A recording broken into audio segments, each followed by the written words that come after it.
and we got back to Canada and we were really wondering what we were going to do with our life because it just felt like we were at this crux of like, how could we maybe blend both worlds of building something that can be really special, that can be a part of our purpose, and also could create like just a really wonderful life if we choose to have a family down the line. And we did that.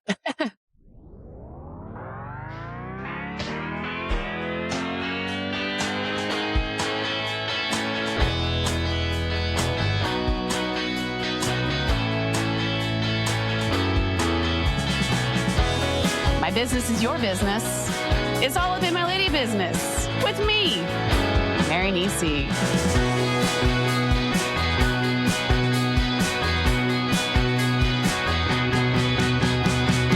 Welcome to All Up in My Lady Business. Today, I am super excited to have Janel Phillips on the old Potter Rooney. Janel is coming to us straight from Panama. Straight out of Cambutal.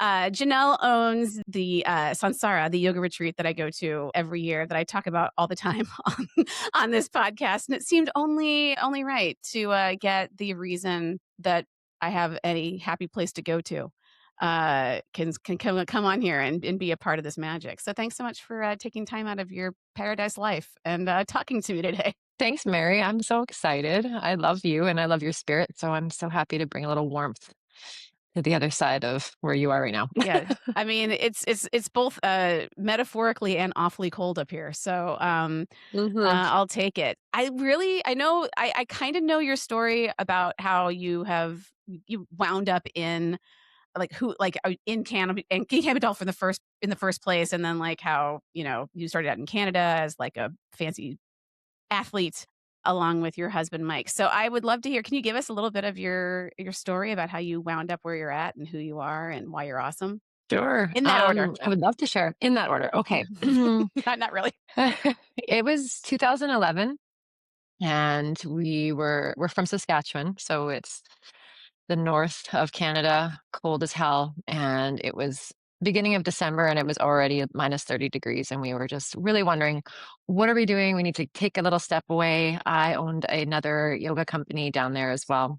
And I was pretty burnt out. And I said, let's just figure out a way where we can maybe pull away for a couple of weeks and let's just find a seat sail somewhere where we can surf, somewhere that has, just endless stretches of private beaches, wherever we want to go.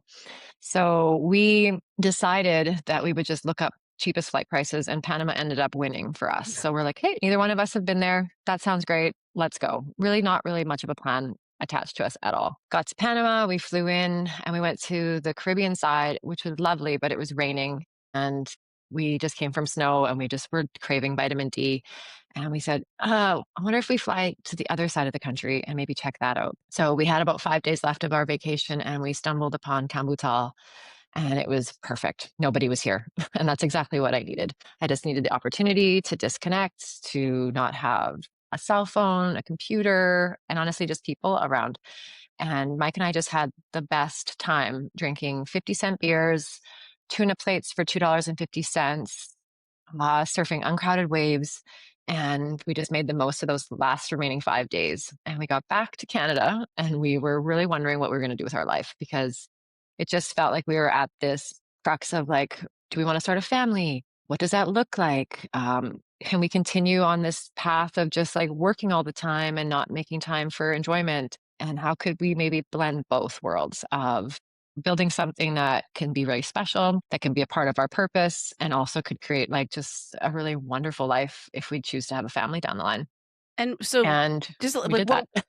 I know you guys have like big sport backgrounds. Mm-hmm. Like how did you guys even wind up together? Like what did you think you were going to be doing with your life when you were a little kid? Oh, I know, right? So I come from a basketball background and I played college basketball and I had a little stint overseas as well. And Mike, his background is in big mountain free skiing. He was a professional skier and a professional mountain biker. And oddly enough, we're both from Saskatchewan, which is the flattest prairie land. It's insane. Isn't it above like North Dakota? Mm-hmm. Yeah, exactly. Like the worst part of America.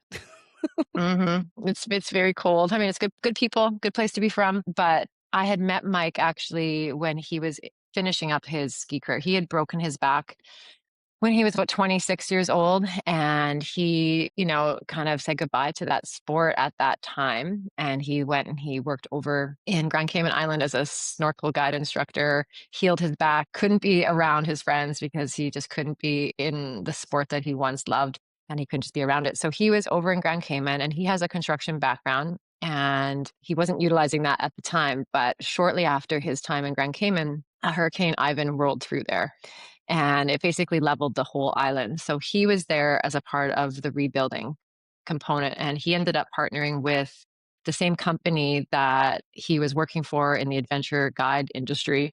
Said, "Hey, you have construction background. Would you like to go into partnership and help rebuild this town?" And he was like, "Okay, sure." So he ended up, learning a lot about tropical building at that time, helped rebuild this space and had a lot on his plate. And he was there for a while, ended up moving back to Canada kind of at the same time that I was finishing up basketball and university, and I was teaching in Canada. And we sort of met at the same time, and it was kismet because we had like an instant attraction, and we were saying like, "Where are you from? What do you do?" And we ended up finding out that we were actually grew up 1 kilometer away from one another, and we never even knew who each other were. He's 7 years older than me, so that probably has something to do with it.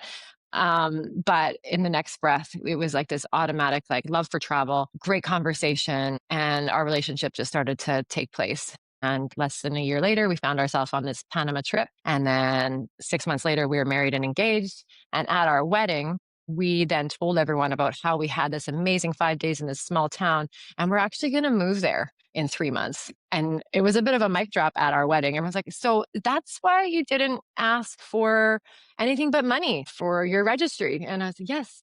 And this is what we're doing." And we chose to tell my mom and Mike's dad because we felt like that would be maybe a safer bet. We didn't know how my dad would react, and we didn't know how his mom would react.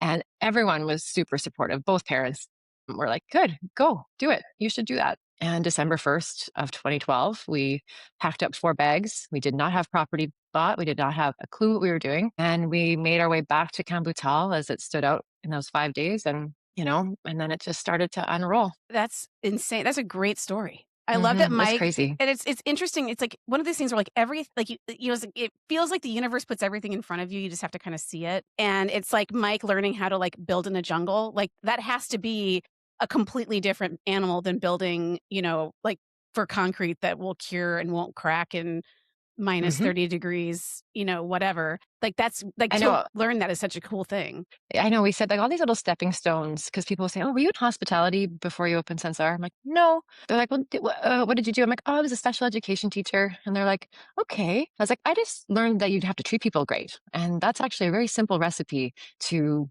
anything in life. It's like the golden rule is how we manage our staff. It's just like treat people how you want to be treated. And it ends up being a real recipe for success." And that is honestly was sort of the ethos of everything. It's like we show up every day. Mike, even though he didn't have the language at the time, was on site with the construction guys, paying equitable wages, paying people appropriately, teaching and empowering them. And I mean, he's now has like a construction company aside from Sansara of like 36 people. And we have a staff of 44 that has a longevity. As you know, Mary, you see the same faces annually over the last how many years.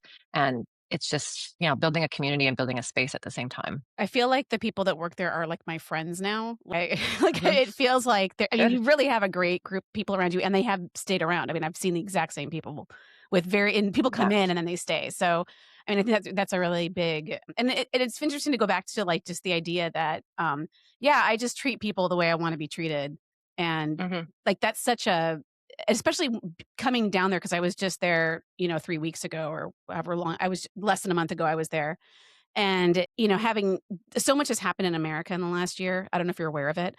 But I wish you weren't. I wish you could. I bet you could probably, less than we do. But the the feel like when the plane landed, I felt this like shunk, like this. hmm There was this like different, like my blood pressure felt lower, and I think it's less. I mean, it's obviously it's in a warm place and it's awesome, but there's no tension in the air. Even in Panama City, like it feels like there's just no tension. Like it's, and I was asking like Benny or someone about like what they thought about what was going on in America, and they're like, we don't. And I was like, go on, you Mm. know nothing about us, you don't care. Like that's like exciting that like we aren't like our bullshit isn't like infecting your bowl good stuff. But yeah, like that's even just the way we get treated there. It's like it feels like how we used to get treated before the pandemic.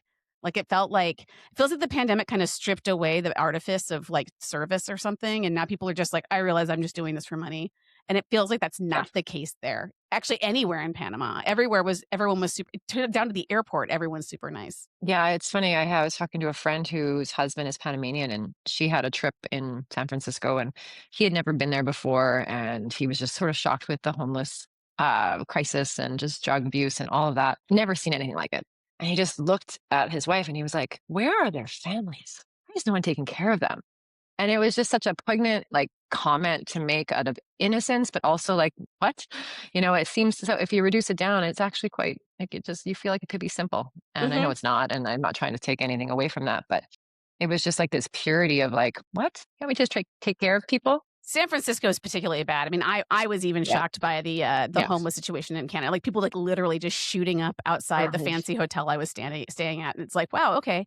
We really are not helping anybody right now in the way that they should be helped."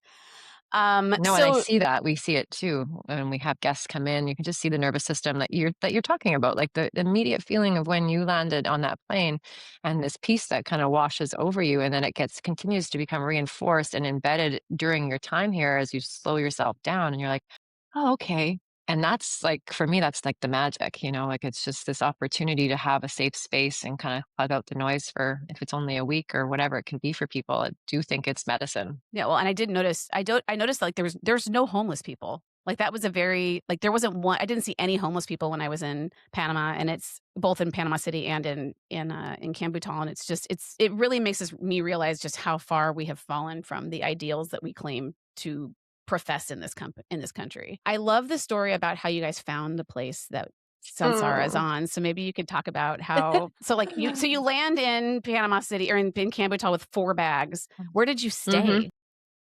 Okay, so we are just like, we're going to figure out how to buy a car. And it's totally different than navigating any sort of thing back in North America.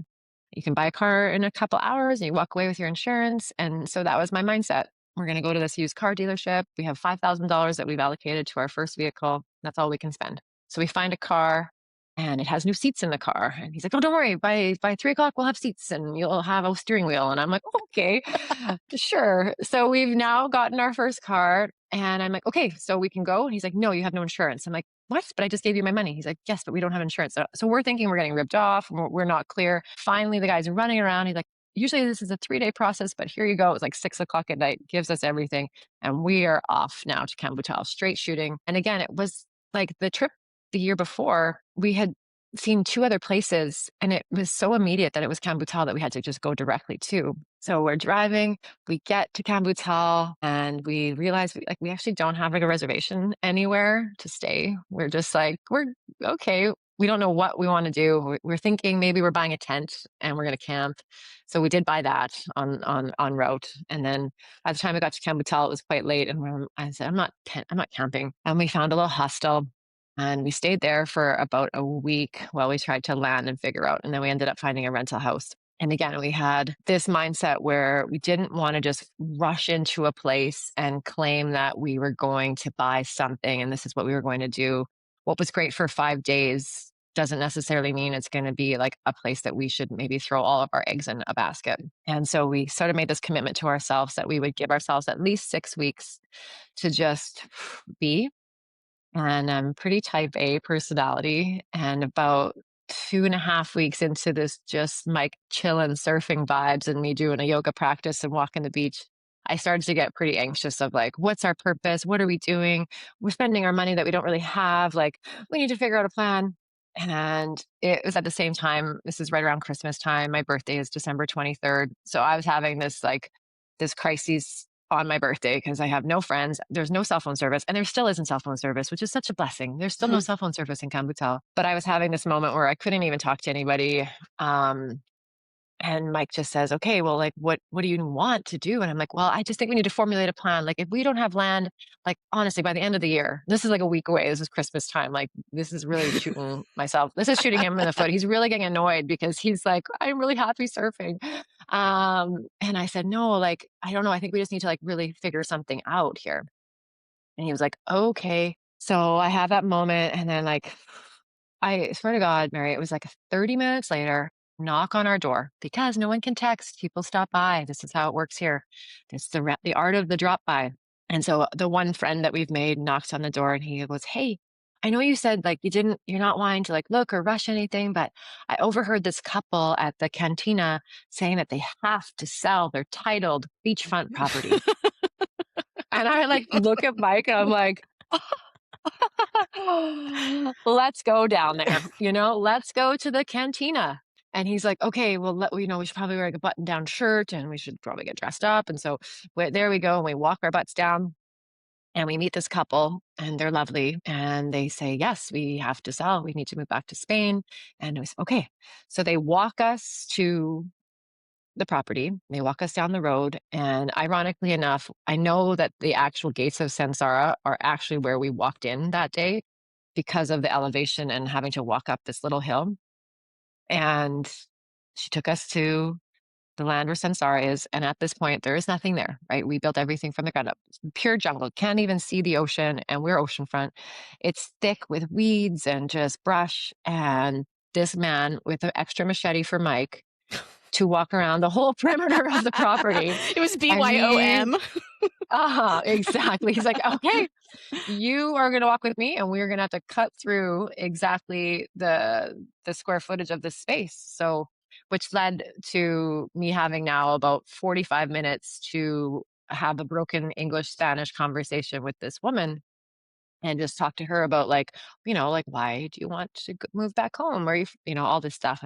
And what came out of that conversation was like for me almost like I didn't know if I was like hallucinating or ate a wild mushroom or what, but she said to me, she goes, I've always imagined that this space would be a yoga center. And I was like, what? Okay. And she goes, yes, I just it's something that for me always felt like this was just what it would be. And I'm like, okay. And I'm like, why are you moving back home? She goes, oh, I'm moving back home to just, be closer to family and to reconnect with my teaching. I'm a special education teacher. And then my eyeballs like almost, I'm just like, is someone is this a joke? Like, and I'm like, oh, okay. Okay. And then I'm like, that is wild. I'm like, hurry up, Mike, hurry up and get back here. I need to tell you all this because it's like, it's meant to be. So she tells me all this and she said she's held on to this property for 7 years. They just haven't been able to like get any momentum on going on it. She had a small yoga studio in a town about 2 hours away that she was running, and it just was too much for her to be back and forth between these two locations. And she just started talking more, and she's like, I know, even down to the part where I envisioned that the yoga studio, inshallah, would have a bridge that would walk into it. Mary, you only know this because you've been here, but there is a bridge that walks into the yoga shala. And again, I had no context to even that conversation. And only when I read back on my journal do I see that this was actually written down. And I'm like, wow, like this was a plan larger than me, before me. And as crazy as that can sound, I don't know. I think that there is a power in that. And it was just something that the community also had blessed even before we had gotten here. And they appeared out of the jungle. Basically, it was like me saying, this is 100% the space, handshake deal. We brought them up to our rental house. I think we like cheers with a glass of wine. And then honestly, we had a lawyer and we dealt with the municipal, and it was like, wash our hands, never saw them again. And that was it. What was the date? What was like the time period between the cantina Yeah. and closing? January 3rd or 2nd was the closing date. So you basically, the ultimatum that you gave actually wound up coming true. We need to own property 100%. by the end of the year. Yep. That is insane. Yep. It And is insane. And then it was just like, Mike's just looking at me like, holy shit, we're going now. and was it the property that you have, or have you added on to it since? We've added on since. So the initial phase 1, and we opened with that as well, was more or less where the reception is, and we had 7 rooms. And we, at that time when we first opened, were cooking breakfast for all of our guests, and we had like a little happy hour bar that Mike would bartend, and my sister and I would cook for everybody. And then we had a small little cleaning team. And at the exact same time, we had purchased the land next to us because we had a pool. We needed to have a pool and we needed to have a restaurant.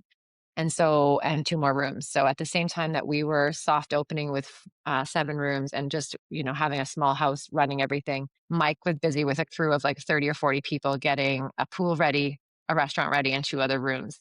Because I was busy that whole year selling retreats to people who were believing me, and I had no renders, and I just would have phone calls with people and I say, "Yes, we're going to open on April 15th, 2015. Can you send me pictures of your space?" "No, I can't." "Okay, you know what? Sure. Yeah, we'll book a retreat." And for some reason, again, I don't know if it was just like the Saskatchewan heart in me or something. People believe me. They were like, "I trust you. I will send you my money." And they did that. And it was such a cool momentum that we all do better with deadlines. At least I do. And in construction, you need those as well. And it was just an awesome way for us to just kind of propel forward and also to have cash flow coming in, knowing that we weren't going to have to wait a year to convince people to come once we were open, I mean, because it does take time it's to host retreats. I feel like I'm kind of the same way. I'm very much like a jump off the hill and Hmm. build your wings on the way down. I mean, that's kind of how I've done Yeah. everything, to some great success and to some massive failures, but it's how I have to go. So I completely understand. So how Yeah. quickly do you think, like, were you selling out like immediately? So when we broke ground and we started again, sort of that same mindset came in. So Mike's busy. He's on the ground building, teaching, construction. And I was like, okay, how am I going to feel like I am of purpose and value here? Like that is really important to my makeup. And I'm like, I can't be, with the construction guys. It's just not a skill set of mine. But I did want to learn how to do stonework. So Mike's like, then start learning how to do decorative walls, and I'm going to teach you how to do stonework. He's like, start getting all the gardens ready, start getting all the flowers ready. And so that for probably like the first 6 months, I was just doing all the beautification process. Like, how can I make sure that we have mature plants? So I would start with all of this whole process. And then the interiors of the rooms started to become ready. And he's like, okay, you need to, finish and finalize all of these rooms, doing buy trips. And you need to stick to, more or less this kind of budget. And it started to empower the division of roles. And we don't really overlap with anything in the business. That's a question that gets asked to us a lot. How do you work with your husband? And I'm like, we do, but we don't. Like, we have a similar vision and ethos of how we want to operate, but we know where our lanes are. And it's been a recipe for success for the last, 13, 14 years doing this. And slowly I started to say, okay, we're getting finished with this stuff. And we knew we were about 1 year out of being finished. And he's like, you need to start learning how, we both need to start learning how, but I don't think I have the bandwidth to figure out how to build a website. And again, I was like, we have no internet here. This is going to be really hard. Okay. So I'll figure that out. So I just started learning and figuring out how to build a basic website that we could just start to host information. And at the same time, I would spend hours peeling through the Yoga Alliance directory from A to Z, basically. And I would start cross referencing leaders and teachers and just seeing if I thought they'd be like a good fit. And I started inviting them down. So I would send hundreds of emails introducing myself and our vision. And for every 100 email that I would send out, say, follow our journey on Facebook, as at the time that was what you did, 2, 3 people would reply. But it was enough because I knew that it would just create momentum. And those people were the ones that were supposed to be here. So, yes, the day that we opened on April 15th for retreats, we had a whole full season Wow. ready to go. Wow. Yeah. Yeah. It was super cool. That's like not normal. Like, it I seems don't like think so. everything just kind of fell into place in this like kind of perfect way. Yeah, and like pulling up by your bootstraps, like, like I said, I don't consider myself even a highly organized person, but I knew exactly what we needed to do, and I knew the people that I wanted to be around, and I just knew what would I want to experience. And this is hilarious, Mary. I had been on one retreat prior to this whole thing. One retreat. It's like I didn't even have concept to copy anyone. And at the time, Pinterest wasn't a thing for interiors, and you had to use your own mind and your own imagination. And I'm really grateful for that, honestly. So I guess so between the two of you, who does the business side of this? Like, who's doing like the books, and like how did you figure out that this was going to be financially going to work, and like, because that Mm. seems like So its I own weird thing.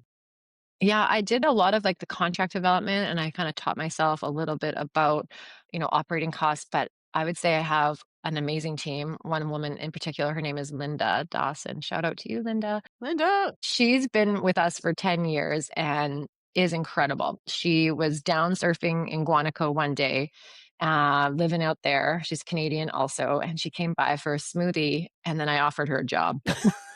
I was like, "You're cool. I miss not having great women around me because, and I was like, can you move here? Like, it's only like 45 minutes away." And she's like, "Ha." And I was like, "I'm serious." And so she was working at some surf hostel there. I don't think he was very happy with me, but it's fine. And off she went. And she's been a good friend and incredible with all of our books and just management. She ran Sansara as our general manager for years. And she's just been like such an incredible thread to the whole business. Wow. I mean, that's a crazy leap of faith to be like, "Hey, surfer, drinking a smoothie.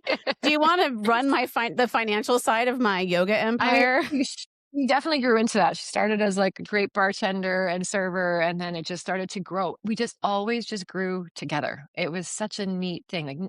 And I expressed that to friends who are opening businesses and doing new things. I said, Sansara didn't look like the shiny penny it looks like right now. Like when I first opened and I look back at pictures, I love that there was n- like it was just a little chaos, but also it was beautiful too. And I think the reason why we have such a high retention rate amongst guests is that they've also seen that journey and can appreciate just like the growth, and that we've never claimed to know everything or be perfect in hospitality, but we just try our best. And I don't know, I just feel like that's like super relationship forward in that essence. And you listen to your guests. I remember Claire was like, "I wish we had palapas on the beach." And I think she Yep. mentioned that to you, and then the next summer there were palapas on the beach. Like, it's, like, Yeah. amazing that you kind of can roll with that and kind of hear what people want and make that happen. Yeah, I had that compliment last week. It was like a month ago. I have a returning host. She's been with us for years, and she's like, sent a message about something not wanting gluten or whatever. And I was like, yeah. She's like, I'm like, yeah, we can have gluten free bread.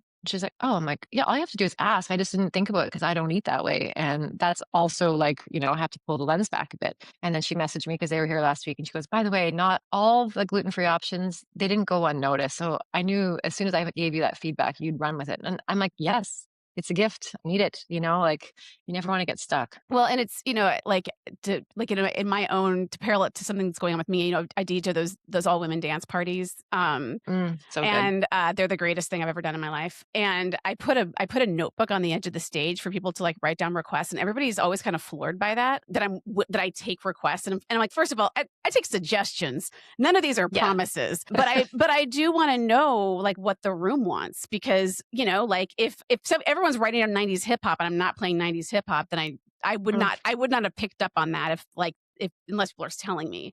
And so I love getting requests. And then I also love when I play it and people are like, "Yay, she played my request." It's like a very small way to make people feel seen and heard. And even if I didn't play any of the songs and it was just performative, people still have the illusion that they have some kind of say over what I'm doing. And I think that that's kind of a negative way to see it. Positive way is, listening to your No, people, I agree giving with you. them it's not that hard to make things to help people and have them be seen. Little tiny details are actually, I think, more important than like the big picture things. I completely agree. Yeah.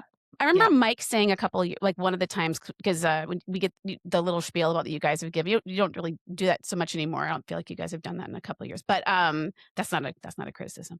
I've already heard the story many times. But I remember Mike and one of the times mentioning that like the land that Sansara is on is like three water things come together, or it was like there was like it was a tribal area that was very important or something. Yeah. So when he was building, and building out foundations, they came across a lot of pre-Columbic artifacts. And one in particular was this, like, it was a cool day. And I think they thought they were going to hit gold, honestly. They kind of put in, it's called a koa, which is like a hoe that helps you kind of dig holes. And so they push the koa down, and then all of a sudden there's like a void. And it felt like they were like entering into like a portal of like underground goods, because they had been finding all of this broken pottery and whole pieces. And so there they are late one night, and they're just lamps on. They're down for figuring out what treasure they're going to find. And I'm just kind of like laughing in the background, and I'm walking home at this point.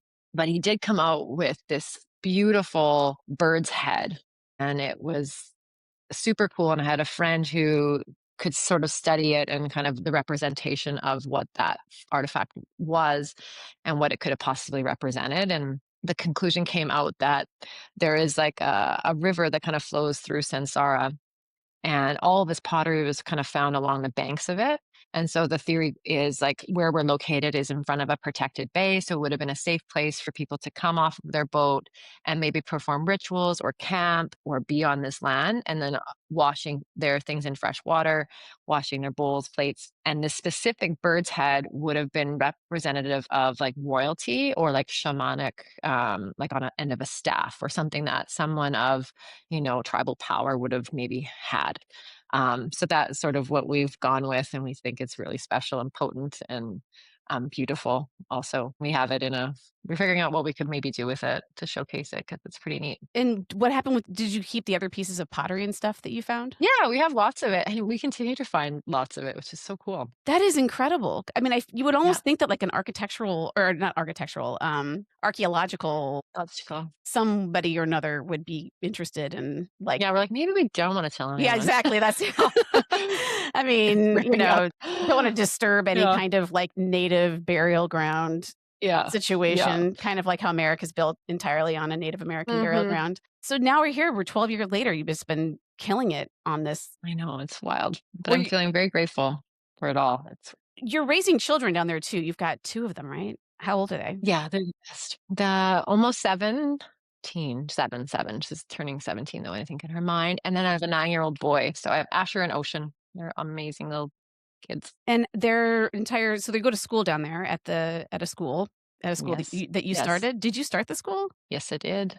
Myself and a cohort of 5 dedicated parents, we got together over 3 years ago, and we said, "What are we doing?" And we were driving our kids, Mike and I were driving our kids, and another family was driving kids an hour each way to go to an international school. And it was a wonderful school, and we were, happy with it, but it was just like, our kids didn't sign up to be in a car 2 hours a day, and this isn't it. And I just, again, if any sort of, flame is lit for me to just take something and run, I love the idea of a challenge. And I was like, let's just do it. Let's just do it ourselves. And we kind of formulated a board, and we just started chipping away with fundraising and crowdfunding and figuring out a way that it could not just serve, children from expat communities, that it can serve the whole community, which was really important to myself and everybody. Actually, I think this is why we have such an amazing community in Kambutal, is that we were all really aligned on education being like the bedrock of any sort of community. And I was like, hey, well, let's just figure out a way that we can create sponsorships for children whose families may not be able to afford it. Let's figure out a way to just fundraise, and pull good teachers in. And we felt like the Montessori method was something that could kind of encompass like the one room schoolhouse, because it is a small community and we don't have enough kids to support like 10 kids in a grade 1 classroom, 10 kids in a grade 2 classroom. Like, we need to figure out a way that they can kind of grow together and kind of do it. Yeah, it's just it's still a large part of my day. I think I spend probably 3 or 4 hours a day helping figure out how we can continue to make it better. And it's growing. I started with like, I think around 10 kids, and now we have like 36 children in the space, which is amazing. How many teachers do you have? We have 1, 2, 3, 4, 5 teachers, and we're currently building out our middle school program, which is from the 12 to 15 program. And so we're going to be hiring some more teachers come this August. So are you trying to like import teachers to come move to Campital? Or are you trying to train I mean, like it's Both, both, like both. what did Yeah. they do for schools in that area before this? There's a local school here. It's just underfunded and underserved, and it's sad that it is what it is. And I think, who knows? I hope that they can get more resourcing through the government. But I mean, Panama has a huge disparity between the wealth and not. I mean, there's no homeless crisis per se in Cambutal, but it's still like an extreme in the country with private schools having a lot of money, public schools not having enough funding. I mean, that's pretty much a global issue. But so for us, we just had to try to take matters in our own hands, and that anyone who wanted to attend can put in an application, and we can try to figure out a way to get them there. That's incredible. So you made a school and you are bringing in teacher I mean, and it's like what's incredible is just like, you just like see a white space and you just fill it up with stuff. You Yes. need something, you make it happen. You're not going to wait for somebody else to come and do it for you. And it's No, and probably annoying to a lot of people in that essence, but I don't really care because I just know it's a need that has to be filled. And the community wants it too. I mean, are the people that are in this, like, what is it are there a lot of expats down there? There are, but I think there's a lot of, families where maybe one family member is from Panama. They've married maybe someone from a different country. We have a lot of beautiful families that in sort of that sort of setup.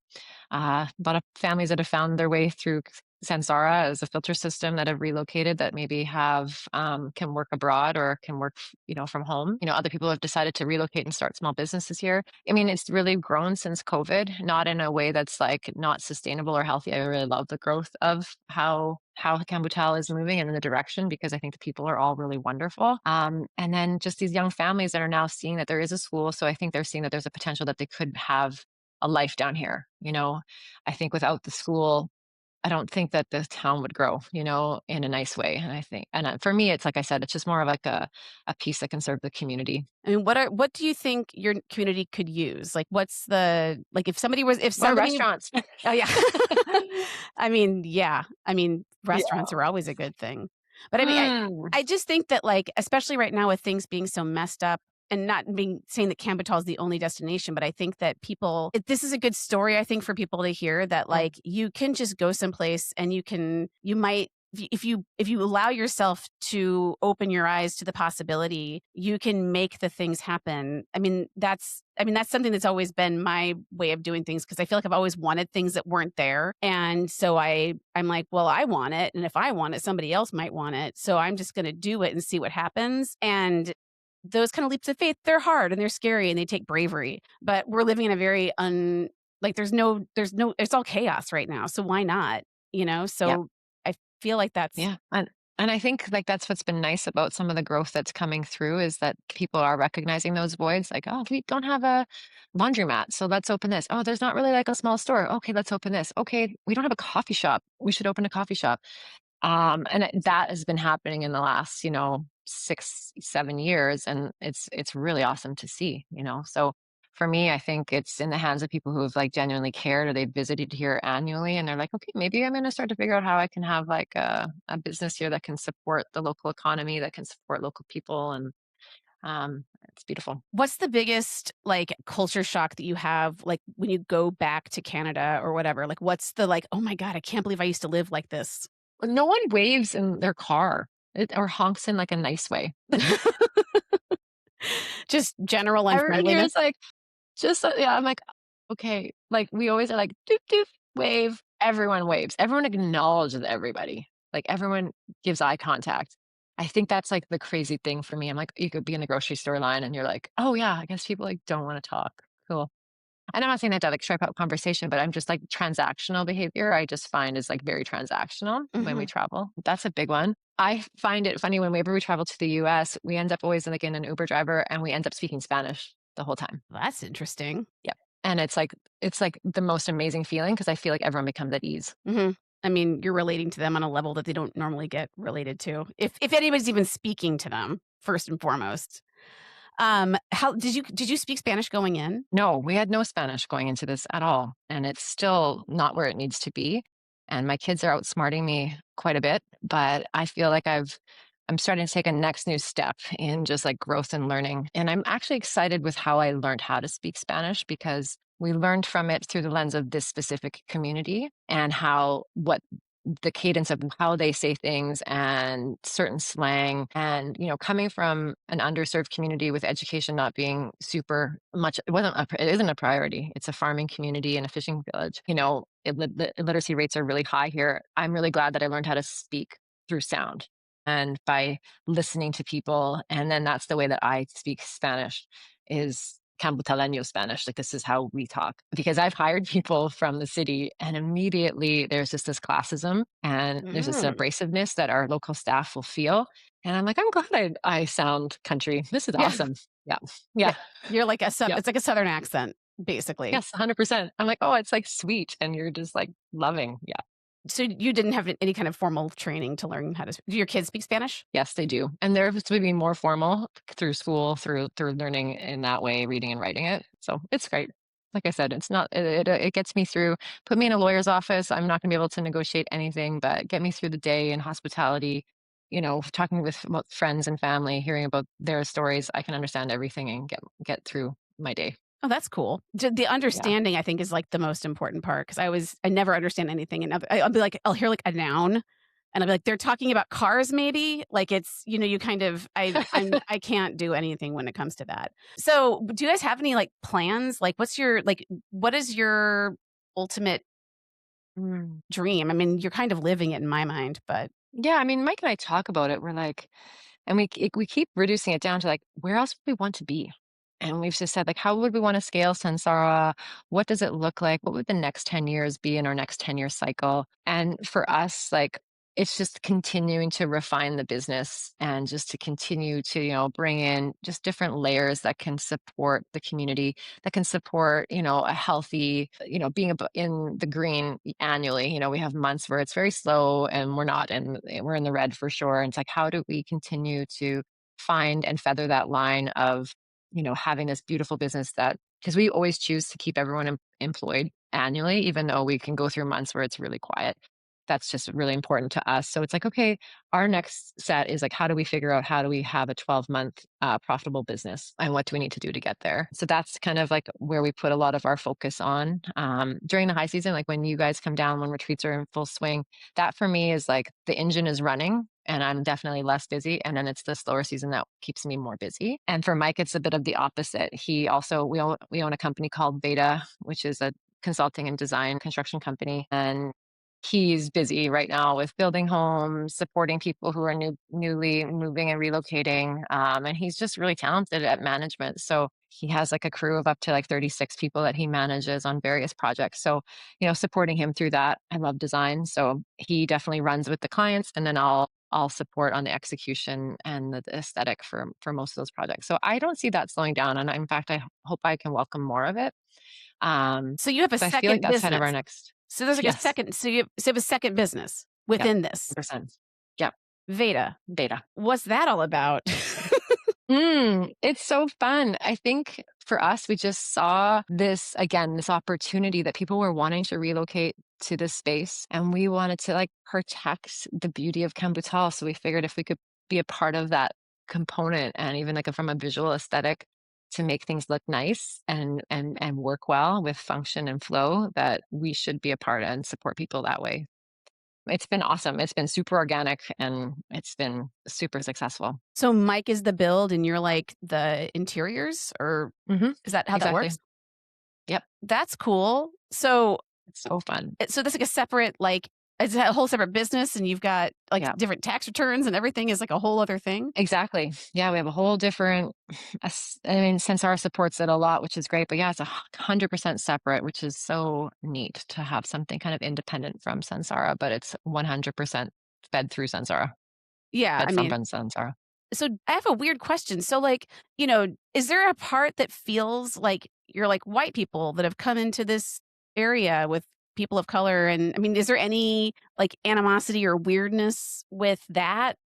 I mean, I'm very protective of Kambutal for sure. And then in the next breath, I'm always like, I manage and run have a WhatsApp thread that has like every single community member on it. And it's like myself and three other people that admit it. And we're always like, should we let these people in? Are they allowed? And it's like myself and three Panamanians, which I feel like I'm really grateful to be considered a part of that. And it's like, yeah, for me, I'm protective over people not feeling like we're colonizing a nation, this town. I mean, in the next breath, I know it's almost inevitable, but I don't feel like it's coming into the wrong hands. I think that everyone that is relocating here they know why they loved Kambutal in the beginning. And then there's like always going to be a couple of people that you're just like, are you paying people appropriately? Are they on Social Security? Are you taking care of them? Like, let's not make sure that we're abusing anything that isn't correct. And I'm trying to figure out a way to like add a sales tax to sponsor local children for any new hire or new build. That person that lives here has to sponsor a child to go to the school. Wait, I so don't know if I can really enforce that. wait, what do you want to do? Let me wait. What do you mean? I want to create like a mandatory relocation fee that any new person that moves to Cambertal has to sponsor a child locally to attend the Montessori school. I mean, that's a hard thing to enforce, but that's you know, I know. I mean, there's only 500 people though in Kambutal, right? Yeah. Yeah. Yeah. So, that should We'll be see. they would pay like, how much would that be? $5,000 a year. Oh, that's it's almost like a wheel tax for your car or something. It's like Yeah. a non-Panamanian fee. I don't think that's too much to ask. I mean, Yeah, I didn't think so either.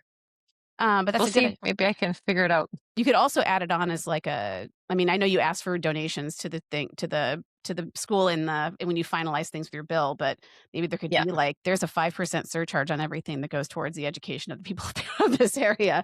And I don't Yes, think of this anybody would be area. like, take this off. I don't agree No. with this. Yeah, I'm gonna talk to my accountant and get creative with how we can figure out a funnel. I'm also pretty good at figuring out those things as well. If you want somebody Great. to bounce ideas off of, I can figure Yeah. out a way to I phrase think anything. that's one thing I think the community is also needing is just more people that wanna come together to help support locals and also include them in the conversation with where the town needs to go and things that are really important that I have a privileged lens that is making sure that I'm not the only one contributing to that conversation. So Amazing. who can help foster that? Yeah. I think that just the overall the thrust of your story is just like just keep your eyes open. I feel like this is something that and it's I think some people think it's too late. I've already done some things or whatever. I'm not 23 years old and just got over a professional skiing career and now I'm, like I mean it is an incredible story, but also it's anybody can do it. You just have Yeah. to be willing. I mean, not everybody. There's definitely privilege and things like that go into things but I do think that Mhm. the universe does put it right in front of you, and you just really have to try to see it and believe in yourself at the same time. Yeah, and that's it. And surround yourself with people that are smarter than you and better than you, and you push each other, and that's it. Yeah, it's beautiful. Well, this has been incredible. Thank you so much for giving Thanks, me Mary. time in your life. This was such a great hang. You're so So, fun. how can people find you? You guys can visit us at sansararesort.com, or you can find me on Instagram if you want to send me a little personal message. It's Sansara Janel, not very original, but it's a way to remember me. And yeah, I'd always welcome just an email. And Sansara has a really great Instagram in general. So if you probably should follow Sansara on Instagram because it just I look at the pictures and I'm like, it's just, Mm. it's like porn, like Yeah. it's my kind of OnlyFans. Yes. All right. Well, thank you so much. Thank you everybody who tuned in today. Thank you. Bye. Thanks for listening to All Up in My Lady Business with me, Mary Nisi. We'd love for you to like, review, subscribe, follow us at All Up in My Lady Business on the gram. And if you're a female identifying person and you want to dance, you can follow. I mean, everybody can follow it, but if you want to be a part of the magic at Hot Flash Dance Party, sign up for the mailing list to find out where our next party is going to be. And if you are looking for a DJ in the Chicagoland area or anywhere else, money's the same color everywhere. Fly us out. ToastandJamDJs.com has the best. And listen to my radio show. I have a radio show on Chirp Radio at chirpradio.org. That's Mondays, every Monday from 12 until 3 p.m. CST. Today's episode is produced by Shiraz Dada. Theme song composed and performed by, you guessed it, Shiraz Dada. All right, guys. Peace out.